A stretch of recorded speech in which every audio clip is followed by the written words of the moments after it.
All right. Good morning, everybody. It is 9 o'clock on the dot, so we'll get started here with our first town hall of the meeting. We've got some refreshments off in the corner there, thanks to Janelle for getting our coffee and breakfast, breakfast of champions, cookies from Leppings. So, all right. How many attended the board meeting last night? I did. Board members did. The board members did? Yeah. That's good. Everybody raise their hand here. All right. All right. Good. Some of this stuff came up at the board meeting last night as well. So, you know our board here, Scott Wyman, Rick Day, who's this? Kelly Johnson, Pat Luzman, Paul Peppel, Stephanie. Yeah. Hi, Stephanie. Hi. Stephanie had a dial-in last night. She got hung up at work, so. Lake committee, we have Andy Cook here. Jim Buchanan got called out of town. He could not make it. And Val, trying to see if Val is going to be able to dial in or not. So, and then we have Steve DeArmond here, who is heading up our dam project. That's DAM project. So we'll kick this thing off and just recap some quick things about the lake, what we talked about last fall, the process that we're trying to follow.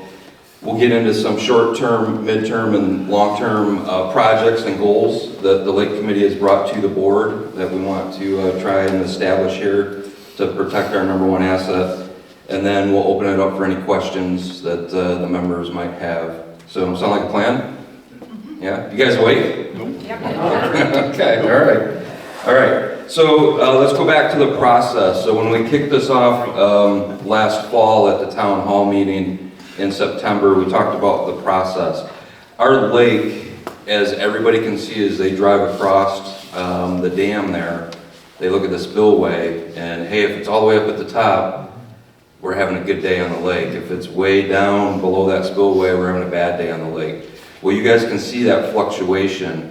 We want to have that standard lake level, because what that does is, as it moves up and down, it impacts our shoreline, and we want that shoreline at the high water mark to have a hardened edge, and that helps preserve the shoreline, prevent erosion, things of that nature. As this thing fluctuates up and down, it's hard to get a hardened edge. So we want that hardened edge around the shoreline. How do we maintain that, or how do we do that?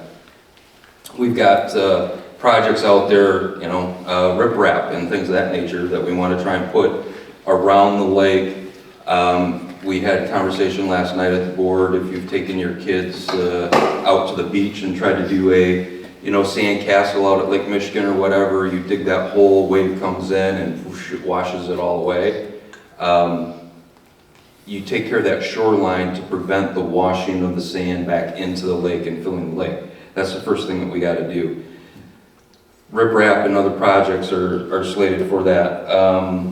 Preserve the natural habitat of the lake as well. Fish, turtles, life, vegetation in the lake. That all helps preserve our lake and make it a good spot for us, for the outdoorsmen out there, the fishermen. And then, you know, one of the things that when we've had the state out here looking at the dam and some of our other projects, they've asked, what are you doing to protect your lake? So we keep going back to them for permits, funds, things of that nature, but they're going to ask, hey, if we're going to invest in this, what are you guys doing to protect it, to protect our state investment?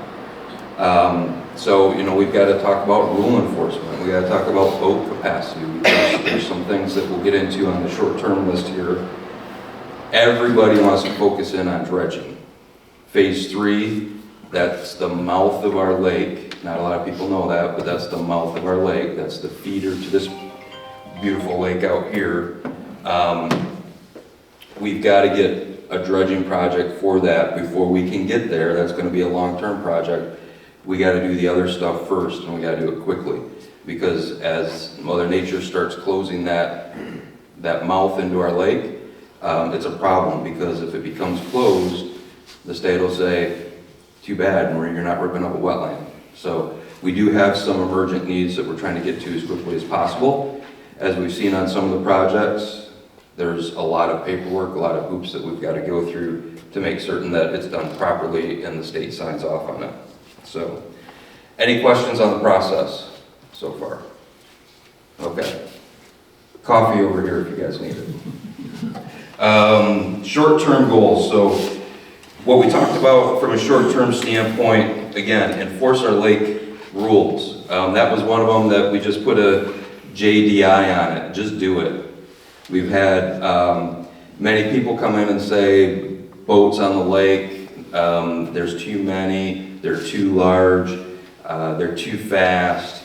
So we brought in Marine Patrol probably, I think 3 years ago. And everybody knows Patty, they've seen her. She's done a great job enforcing the rules on the lake. But a lot of people have gotten smart to when Patty's out there and when Patty's not. So we've looked at getting Patty some help. So we're going to start putting people out there at the beginning of the morning and towards the end of the day as well, besides Patty. So that's one of the lake enforcement rules that we're getting better at. We did a boat audit over the off season, and we took a look at. Anybody know how many boats we have on the lake? Too many. Anybody? Can anybody guess? 500. Yeah, I have no idea. We have 1,977 boats on the lake. Oh my gosh, almost one per unit. Out of that, 1,067 of them are your non-motorized boats, so your kayaks, your paddle boats, things of that nature. You still have 910 motorized boats on this lake. And again, one of the things that we did and we found out on that lake study in 2019 is the average depth of this lake is about 7.5 feet. You have some deep spots over by the dam. It's probably, what, Steve, 12, 14 feet? 12, 14 feet, somewhere in there. And then we've got spots that are, you know, you can get into phase 3. I know our phase 3 friends, you know, you can have maybe 4, 6, and then 6 foot, and then all of a sudden, towards the end of the summer, it's, you know, kind of like a swamp in that area. So we did a boat audit, and unfortunately, you know, we've had to have some tough discussions with some members that taking a look at registrations, taking a look at boat specifications, things of that nature. We found out that, you know, some of the boats are too large. They're outside of the requirements. So they've been asked to pull their boats and leave, and they've had to do that. We've also looked at, you know, the Lake Committee has looked at, you know, do we look at power, how much power on, horsepower on the boats, things of that nature.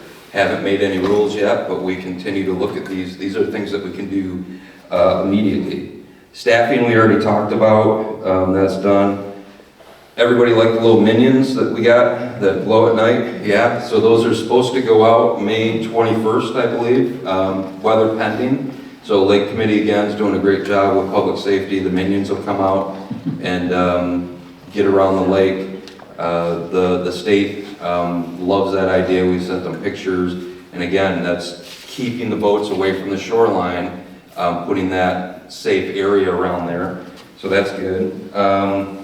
We are looking at, one of the questions that came up was phase 6, inside of phase 6, you know, no wake, because it goes, there's some speed going through that area. We're going to take a look at no wake buoys out there.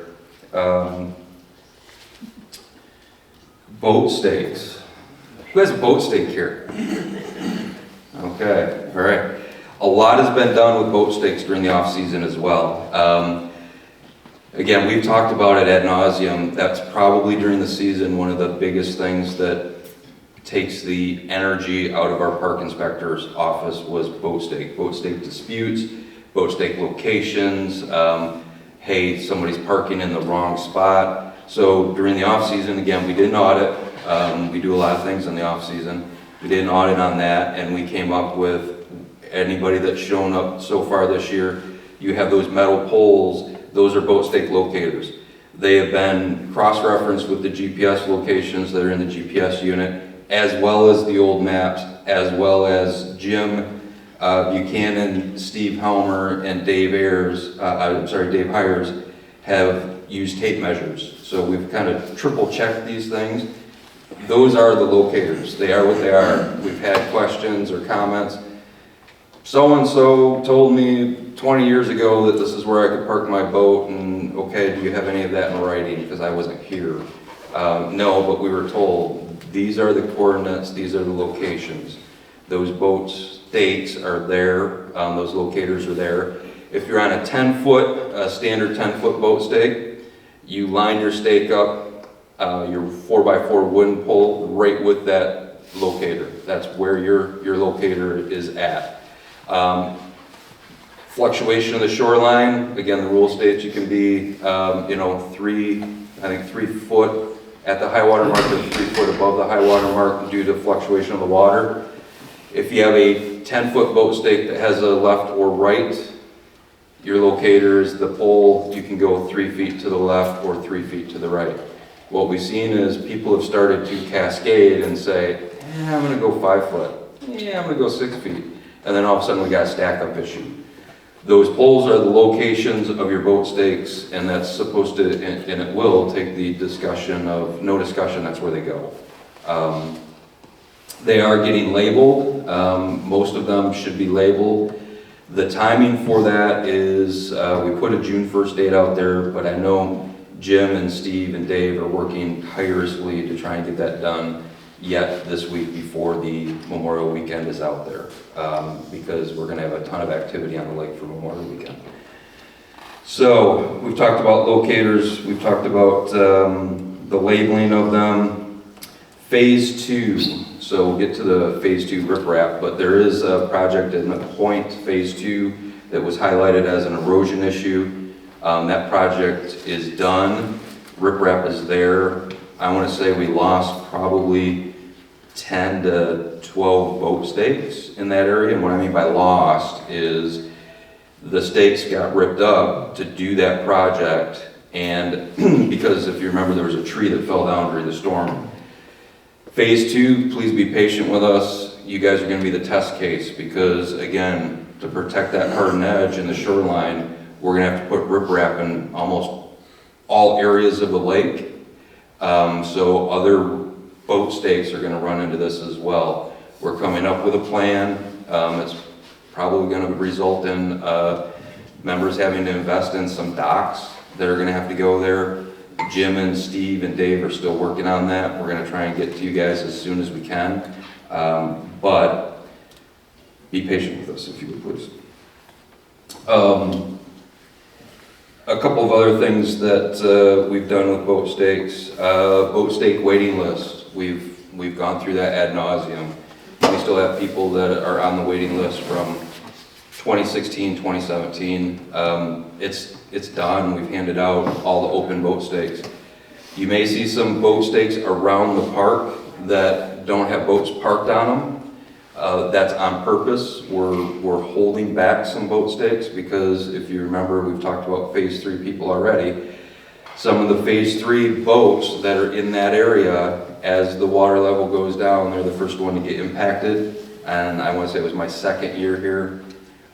We had to move people from Phase 3 onto different boat stakes so they could enjoy their boats. So we do have some in a surplus to utilize for emergencies. Those won't get handed out. All the available ones, excuse me, have been handed out. Retired boat stakes. We're starting to see this. We saw it towards the end of last year and at the beginning of this year as well. Excuse me. There's a rule in there that, hey, if you want to retire your boat stake, you can retire it. We'll take it out of service. You don't have to pay the fee for it. And that way, somebody's new pontoon or speedboat isn't showing up right outside of your trailer or on your boat stake. If you retire it, that does not mean you can continue to park a boat there. It's out of inventory. So if you have boat stake 100 and you had right or left, and you retired the left, you can't park two boats and one on the right and one on the left. If you want to do that, we'll unretire it. You can continue to pay the fee for it. But we're starting to see people utilize their retired boat stakes as a parking spot again, either for their boats or their friends that want to come over and spend the weekend or whatever. So, or the night at their spot. So, retired boat stakes aren't supposed to have boats on them. With that being said, public safety, Paul Scoff and I, and Jim Buchanan, we are working on a schedule. We will have public safety and we will have park inspectors walking the shorelines just to ensure the right boats are in the right spot. Just, again, to take the argument out. We're trying to be proactive with this to avoid any arguments and discussions. More short-term goals, wells, we're still working on them. We tried it phase 3. It didn't work. Ironically, I was at a different community meeting in the surrounding area, and it was brought up to this group in this surrounding community meeting that I was at. This entire surrounding community is having issues with the water aquifer. We've heard farmers are having, Shanedorf was one of the discussions. They were trying to get some wells and they tapped 3 or 4 areas, weren't successful. So wells is still on our list, but rather than poke a hole in the ground, pay 50 grand and find out that, you know, it doesn't work, we got to come up with a better plan on that. But this is not an isolated issue with Sandy Pines. The surrounding area, from a well perspective, is struggling right now. So we've got some challenges there. We're looking at putting some lights on the tunnel into phase 2 and phase 3 so that area can be better seen. We're looking at maybe redirecting some of the water from the golf course. That well is phenomenal, but obviously it doesn't run while people are golfing, although it's hit me a few times when I'm out there. So when it's not running, can we redirect it into the lake to help pump the water? Docks, we talked about docks at the end of the fall. One thing that we did see during the fall, big discussion, are we gonna have to move our docks out, store them somewhere else? We said last year, pull them out, put them as far away from the shore as possible, up against your property, retaining walls, whatever, just get them off of the shore so we can have access to the shore. If we needed to do anything like boat stake locators and things of that nature. Feedback, and at least what I've seen, that went really well. And so we're probably gonna make a recommendation to the rules committee to maybe adjust some of the rules there. So if you're in, your boat stake's in phase 2 and you're in phase 4, you don't have to pull your dock out, take it all the way to your site. Let's shove it up as far away off of the shoreline. Because we don't want docks damaged and things of that nature, so we're still working on that one. List of contractors to pull docks out, we've got 2 or 3 that we're looking at to try and get a list out. That should be mid-July, June, July-ish is where we're hoping to get that taken care of. Carp fishing contest, we're going to try and get that solidified at the beginning of 2025 to get rid of the carp that's out here. Kayak launch, we're looking at that. That's a new one that came in from a board of directors submission. Not a bad idea. Can we get a kayak launch? Not over in phase 6, but maybe in a different area. We talked about the phase 2 point, the riprap project, that one's done. Chapel Point, that one's progressing. We've got some comments as to, hey, what's going on there? So, Eagle, State of Michigan, love this plan. They're all over it. If you remember, that point was washing away, trees were falling in. We had some dead trees in that area, trees that were getting choked off. So the plan is and was, we cut out those trees and the strong, healthy ones you spike into the bed of the lake, and you use those as like spike placeholders. The rest of the trees that came down got bundled up, and then that is your riprap along the shoreline. And then those spikes hold them together so they don't float away. We've got a lot of questions as why aren't the trees being taken out? The trees are the riprap, and that does a couple of things. One, you continue to utilize what Mother Nature gave you, and fishing habitat, turtle habitat, the natural habitat. That's why the state of Michigan loved that one. That's probably going to be the hottest fishing spot here this year and through the years to come, because it'll continue to grow from a natural habitat standpoint. So that's what the concept is there. Any questions on the short-term ones? I know that's a lot. The list gets shorter. Okay. Midterm, erosion at Sailboat Cove entrance, we've got that listed. We've got questions about, hey, if you anchor your boat up on the shore, that is that same analogy from digging a hole, building a sand castle. As the waves wash up and go under your boat, it pulls the sand out even more when you've got a boat anchored and laying on the shoreline. So it's dumping more sand into the lake. One of the things that the Lake Committee is reviewing are mini boat lifts. I know this has been talked about in the past, boat lifts in the lake, these giant ones with canopies. We don't want the view of the lake being obstructed. So these mini ones, they're cranks, and they're smaller. They have no canopies. That's something that's been reviewed. Challenge with that is you're going to have to pull those out at the end of the season as well. So no answers on that yet. That's midterm for probably 25. Additional riprap around the lake and additional hotspots. Addressing seawalls that members have as they start falling in and eroding. What's the plan to get those up to date? A lake dredging study. Everybody seems to be an expert on, let's just dig a hole in the lake and pull it out, pull the old dirt out. You have to really know what you're doing on that. New wells, we've already talked about, and the dam project. Anybody hear about the dam project? Okay, all right. We'll get to that one in a second. Those are the midterm. Long-term, dredge of the lake. That is, past 2025. It's not gonna happen this year or next year. So any questions on those? It's kind of a recap of what we talked about in the fall and what the Lake Committee's been working on.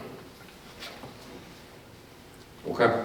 Yeah, Bruce. We talked about the riprap that's going on over at Phase 2 right now. Mm-hmm. Do we have an idea how much that cost right now, just that one little section? Yeah, because I paid the bill. It was $35,000 plus. Okay. So, And how much area does that cover? I mean, I'm kind of looking at that as a base case. It's like, hey, if we're going around the whole lake, this is what we have to allocate over a period of $200 time. plus per linear foot. 200? Okay.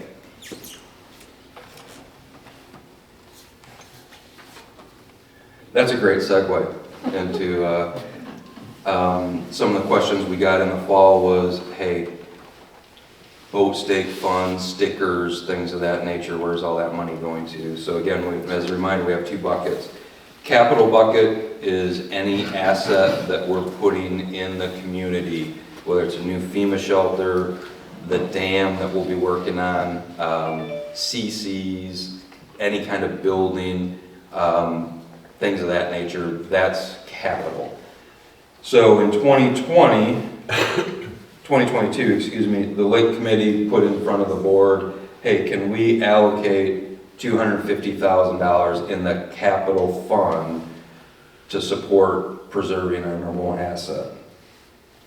So far what we spent is $51,000 for the Phase 3 well. $35,000 to $40,000 of that was consumers' power, clearing that area out, running power to that area so we could connect the pump. The pump was around 50 grand, I think, for the pump. The pump didn't work. We got about 50% of that back from the well company. So out of that 51,000, that includes Consumers Power and the well, but we got a refund on the well. Riprap project in phase 2, I already talked about, was about 35,000 plus. Chapel Point is going to run us about 30,000. The boat stake locators, when you look at those poles, labels, caps, everything that, you know, the glue to put the caps on so they don't come off, that totaled around $15,000.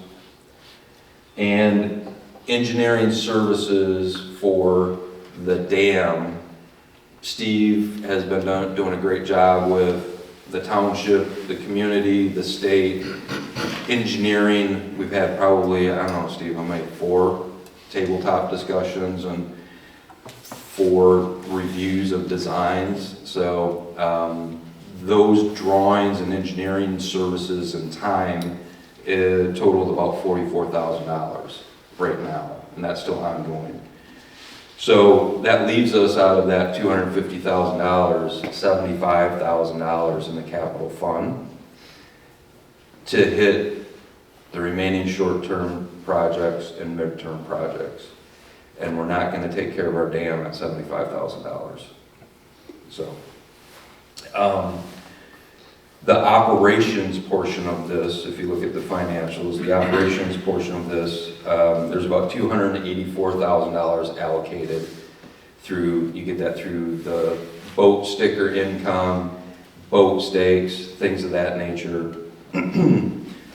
And on the budget, so that's the income from operations, on the budget we have about $100,000 allocated to expenses from operational standpoint to take care of the lake. Right now, budgeted is $70,000 for PLM, so that takes up 70% of it. We've only spent about half of that right now at the beginning of the season. The other half could be spent or saved depending on how the first applications take shape here. But we have $70,000 allocated for PLM. If we run our pumps full bore like we have been, there's 4 of them that are hitting our lake right now. They run about $31,000 on electricity, those pumps, annual. So that electricity alone is 124 grand.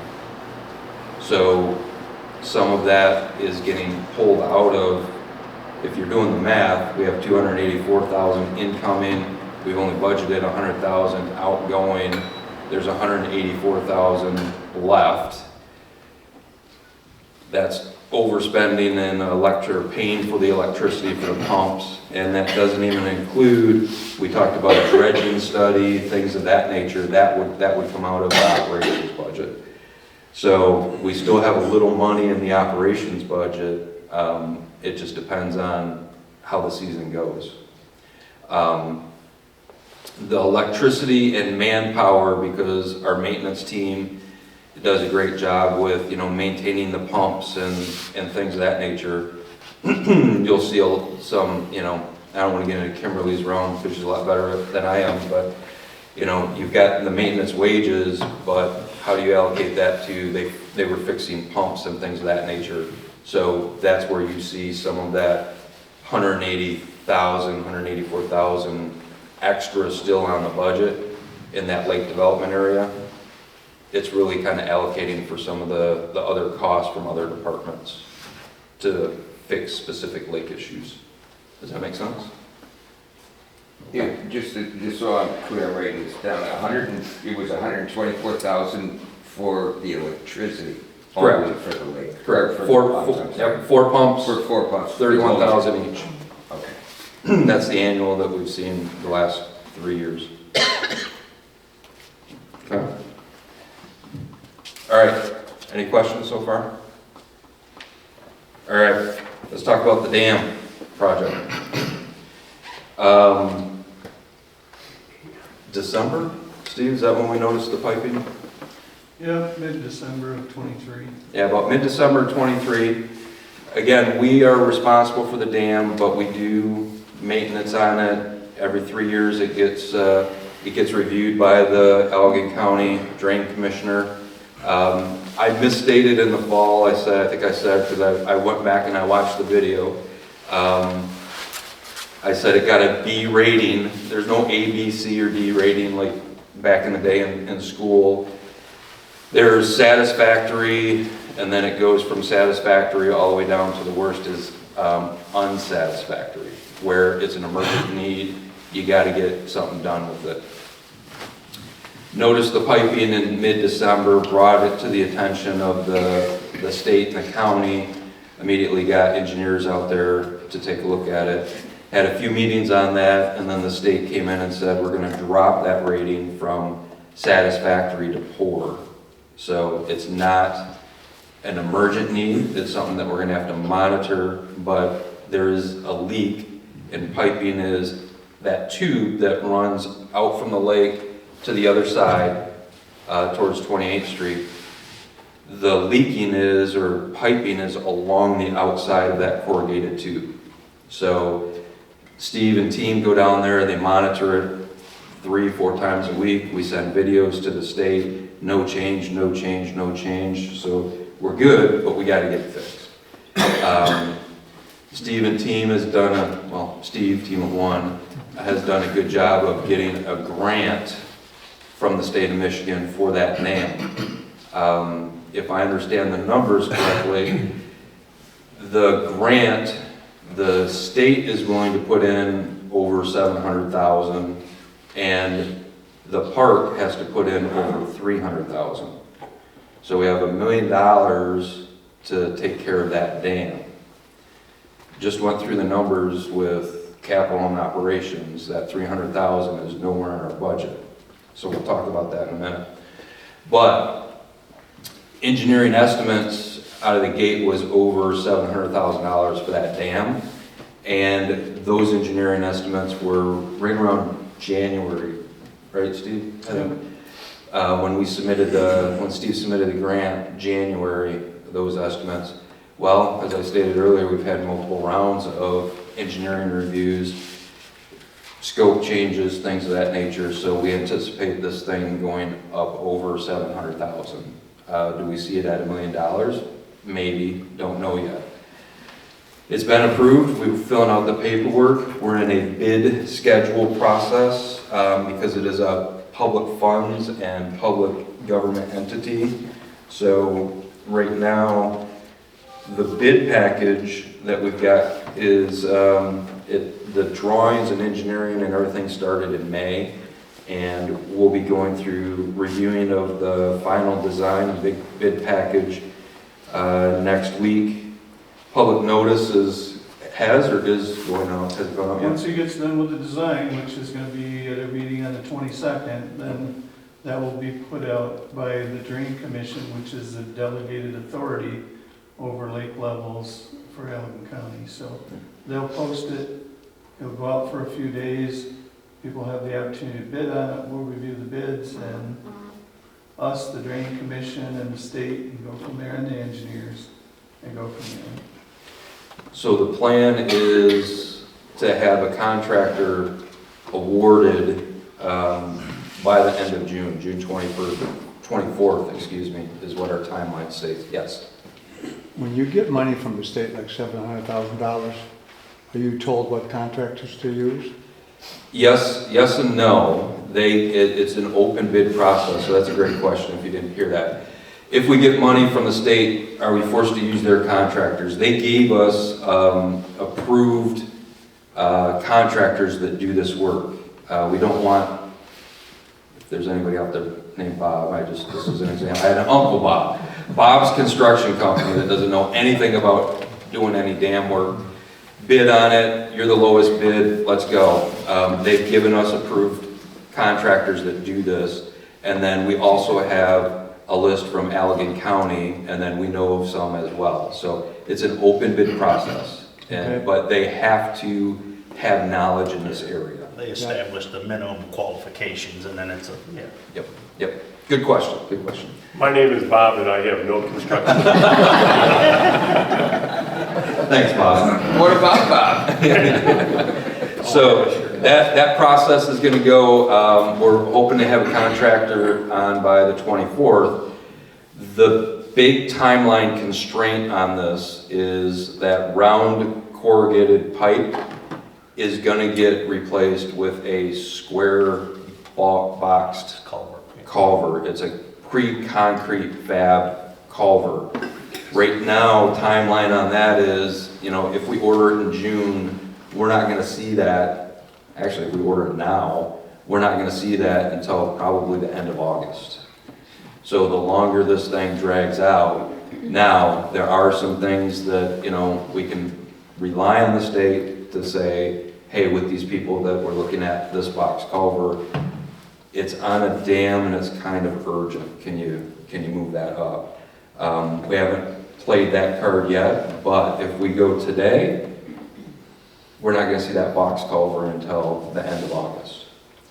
Overall timeline on this is, this project's gonna start after Labor Day. The road on the dam will get ripped up. I had a video, but maybe Ian and I will post it online. People are probably gonna ask, how is this gonna work? So, out on YouTube, if you look up coffer dams, this is done all the time when bridges are built over waterways, dams, things of that nature. A coffer dam is, they'll drive steel sheets around the spillway and up towards the dam, and then we have to drain that spillway while the coffer dam is still pushing all the water back from the lake. And then once that's done, they will fill that with concrete, and then they'll start the construction process of putting the culvert dam in. It's an interesting process. But I know Steve and I kind of looked at the state when they said, well, you're just gonna have to drain your lake. No, we gotta come up with another plan. We're not gonna drain our lake. So what does that mean? We don't know yet if we have to do controlled releases of the water. We're gonna manage the water pumps. So we may see the lake level go down a little bit more towards the end of the season in preparation for this construction. We're still working through all those hoops right now. Road will get ripped up. We're working with the Allegheny County Road Commission to, hey, what's the plan? Because we'll have people still here after Labor Day.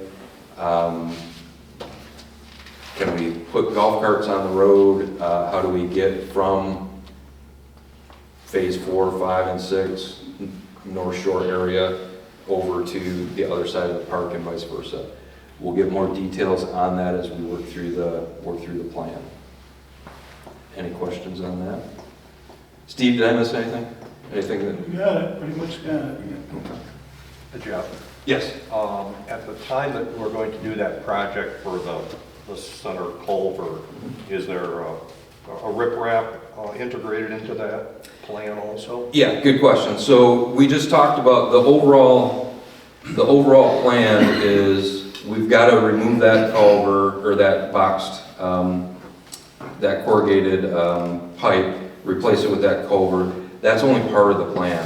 The rest of the plan is, once that's done, all that concrete that's laying out there is gonna get ripped up.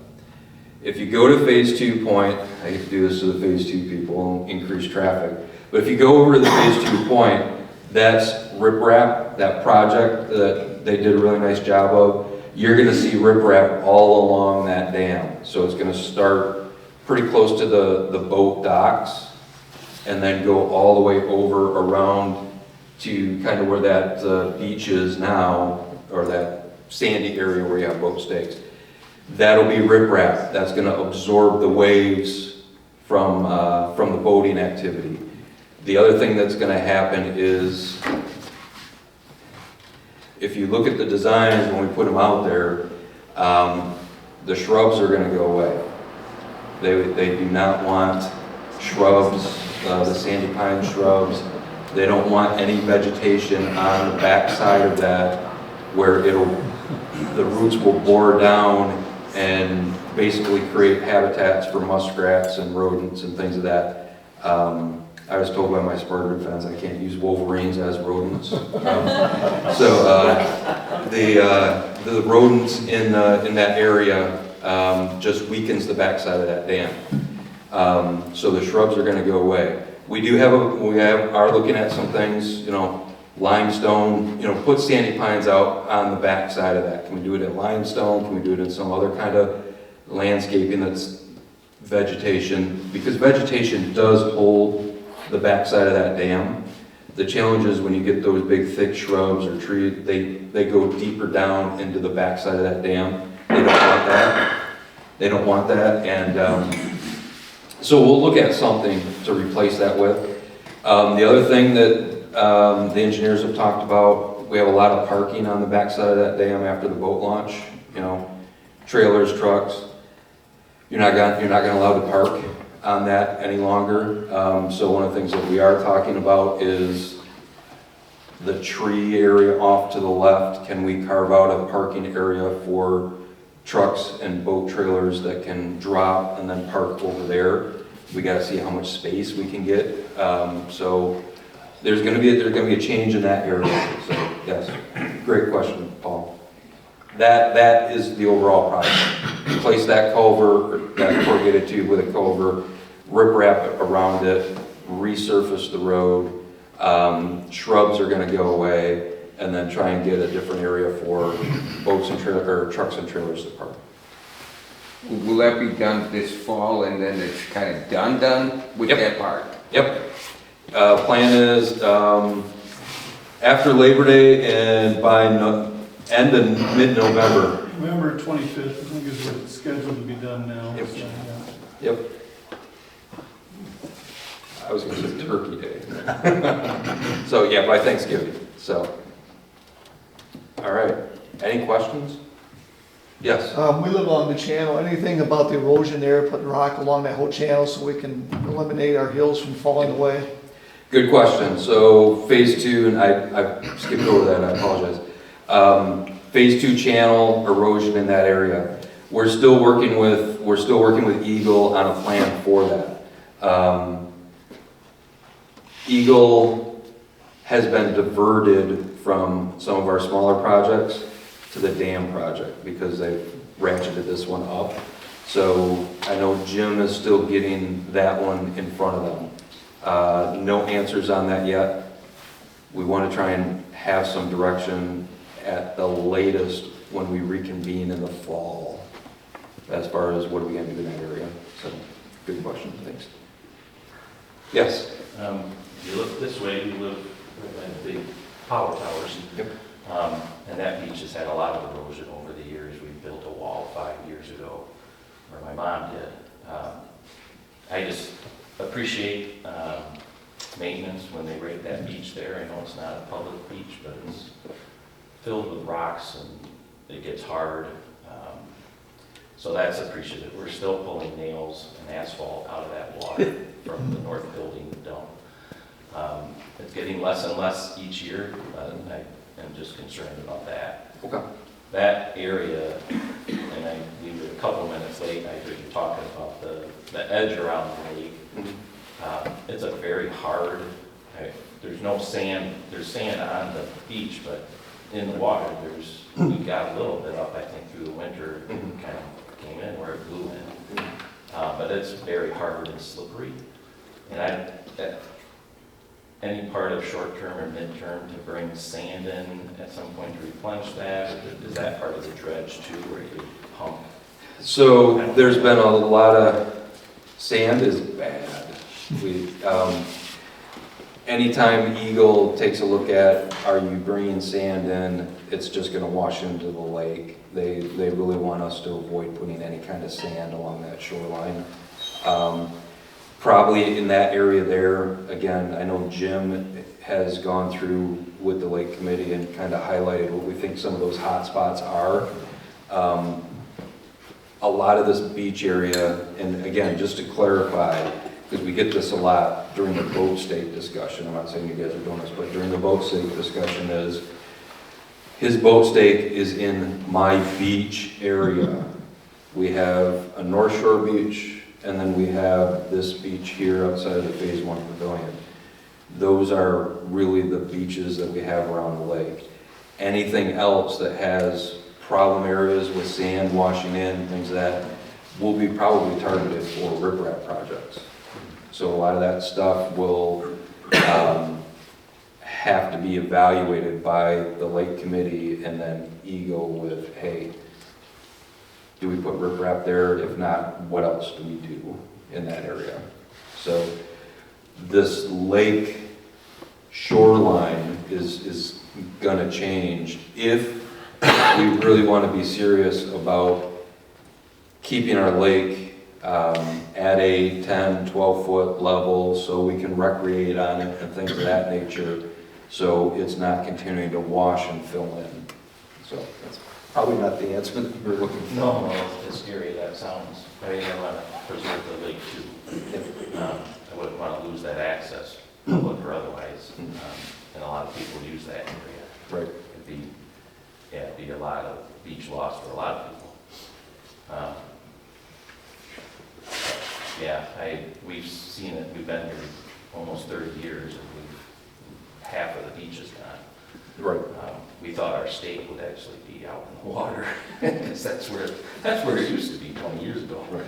It was so far out, but yeah, we understand. Well, I think it's funny that you bring that up, but because we had such a mild winter when Steve Helmer and Jim Buchanan and Dave Hires were putting those, they set some of them, and then we had rains and things of that nature, and I would say there was probably a half a dozen or more that were in the water that they had to pull, that they had to pull out. Yeah, and put back in. So we'll just have to go case by case, hot spots around the lake, and then see what the solutions are, resolutions are for those areas.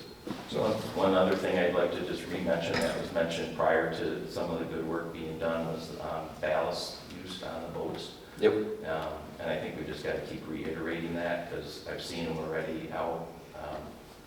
You asked us to get site numbers or boat numbers. Yep. We got a couple of those, but I want to give people a chance right. to know the rule again, but that really, I mean, so we have the wall there, when a ballast used boat goes by, it is 2 to 3 feet higher off our wall. Yep. And our wall's here for a purpose, but not for that. I'm waiting for the official word, but I think the state of Michigan, through legislation, has said you cannot wake surf or wake board or use ballast on any lake that is less than 20 feet deep. And if that's the case, then that entire activity would be gone from our lake. And So then, with or without a ballast, no wake, sir? Okay.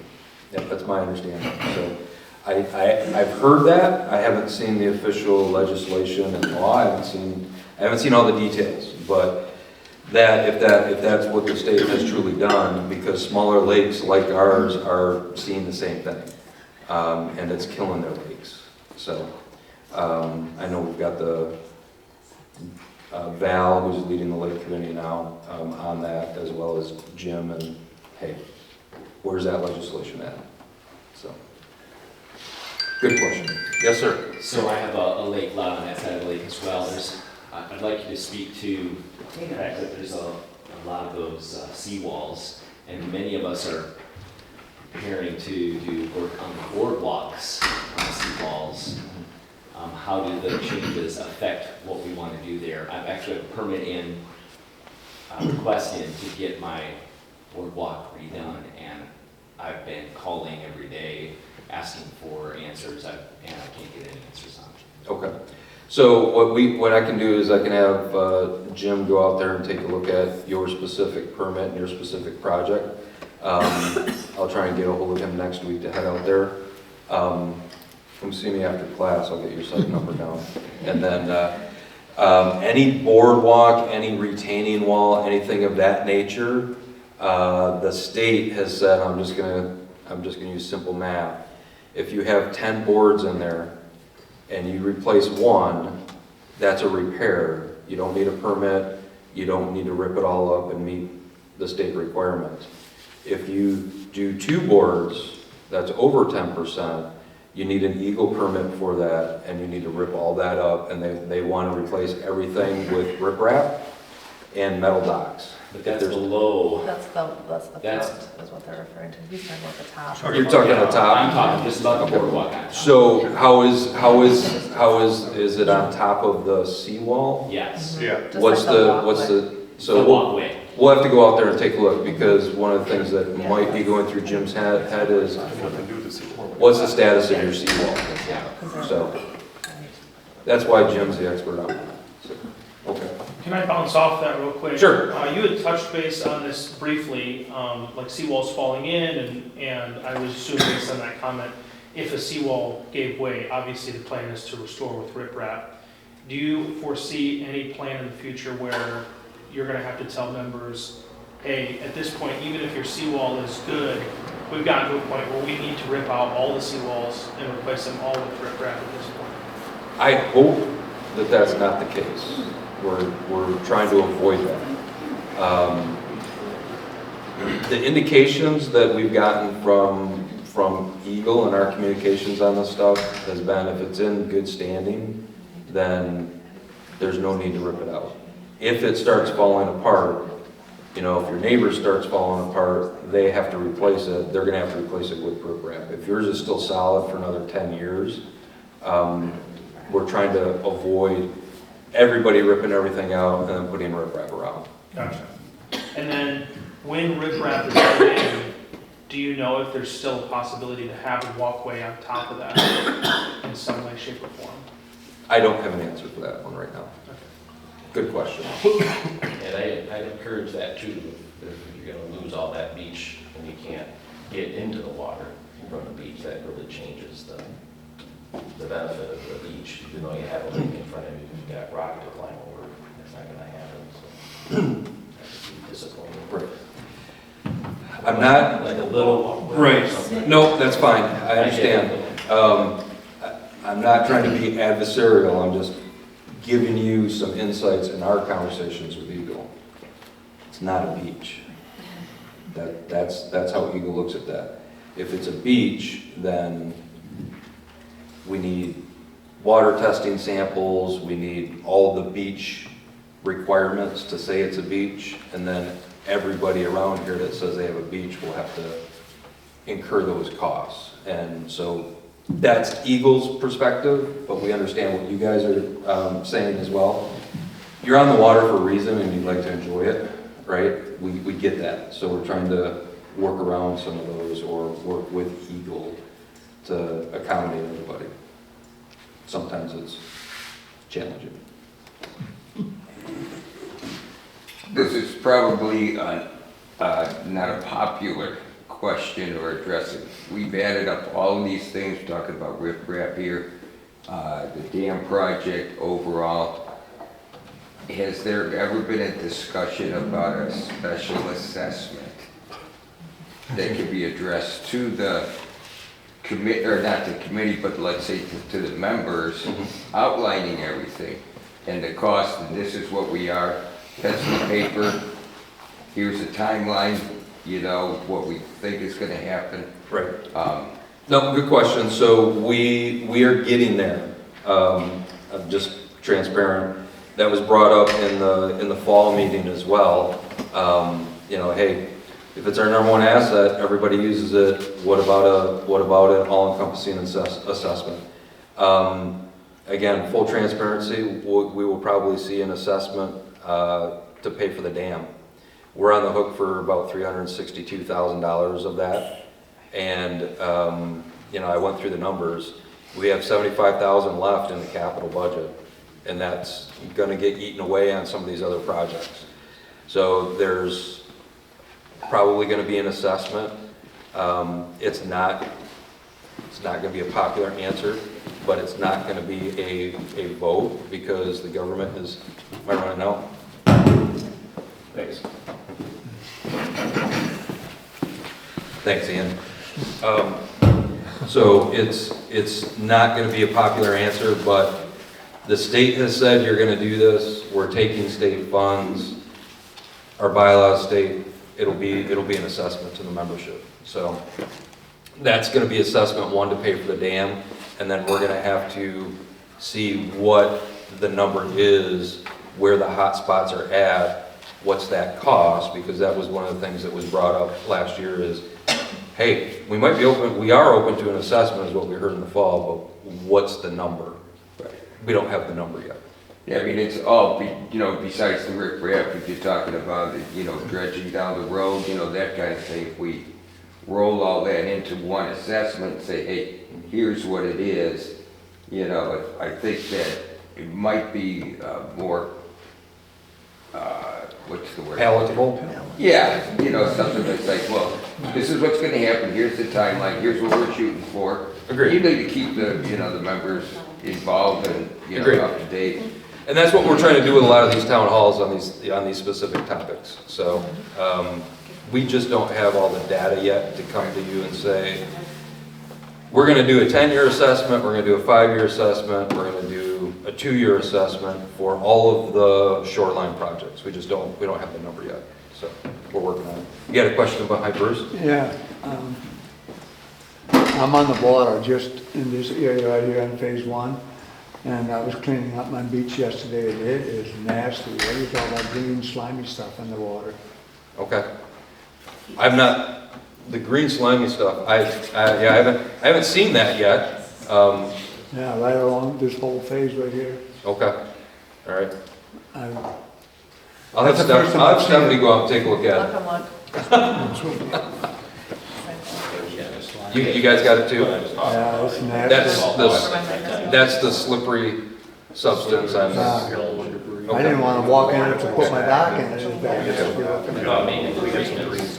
Well, and that's where I was gonna go is if it's prevalent in different areas, then what we can do is we can have PLM come out and take a look at it and see what their thoughts are. So. All right, time check. We're about 10 o'clock. Any other? It's a beautiful day. If we want to end early, I'm fine with that. Get you guys out to the sun. Yes? Back to your midterms for a moment here at Silver Cove and the channel. Is there anything in the future for dredging Silver Cove? It was done probably 20 years ago. Yeah. So when we put the dredging as an overall dredging project, that's probably going to be longer term because the state Eagle wants us to show them what we're doing to preserve the lake before we start digging in. So it is on the list. It'll probably move from a midterm to a long term with an overall dredging plan. Okay, good question. All right, anything else? On the lighter side, to make a profit-making business for Sandy Pines, I found the best way to do it. Put a zip line across the lake, charge everybody $5 a zip line across the lake. There you go. Make more revenue. Yeah.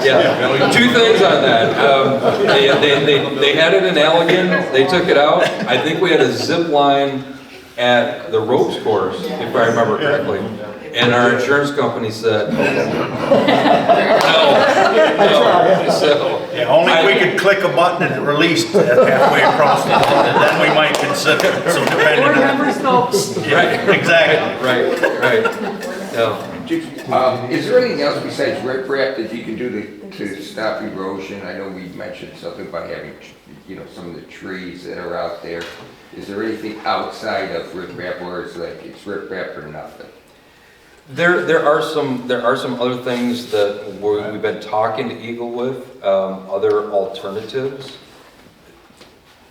Economically, they just keep going back to riprap. There's flex mat, you can Yep. use that. It's a lot more expensive than riprap. Yep. And it's like little squares of cement that vegetation can grow through, but cost increases, so. Yeah, so it's riprap is The most economical is riprap.